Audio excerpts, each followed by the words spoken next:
Кеш жарық қыздар, қалайсыздар?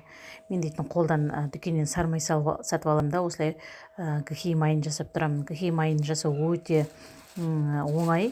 Осылай темір бақырашқа дүкеннің сармайын алып келіп, одан кейін ертсеңіздер, осындай бетінен осындай көлемде мусор шығады. Бұның бәрі біздің денсаулыққа өте зиян.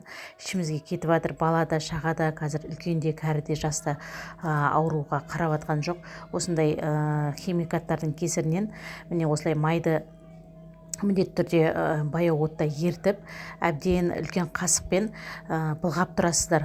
Одан кейін барып әбден ергеннен кейін осылай сүзгіден бір өткізіп, мына жерде мен екінші қайтара бетіне кәдімгі медицинский бинт бар ғой, соны 2-3 қайтарып осылай сүзгінің үстіне қойдым да, осылай гхи май жасап алдым. Гхи майдың пайдасы енді өте зор. Өздеріңізде интернеттен қарап көрсеңіздер болады. Қазір нутрициологтар, бүткіл дәрігерлердің бәрі осылай кеңес беріп жүр. Яғни гхи май жеңіздер деп. Гхи майды қолдан жасау өте оңай, әрі пайдалы, денсаулыққа өте пайдасы зор. Таңертеңгілікте кашаларға, манный крупа я болмаса сол сияқты геркулес сияқты кашаларға салсаңыздар өте дәмі керемет болып шығады. Бұны мен тамақта пісіруге болады.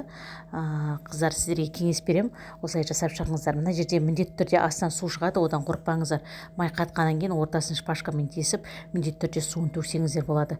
Я болмаса майды осы суына дейін пайдалансаңыздар болады, қыздар. Өте керемет. Осылай жасап жеңіздер. Сіздерге де кеңес берем осылай жасауға.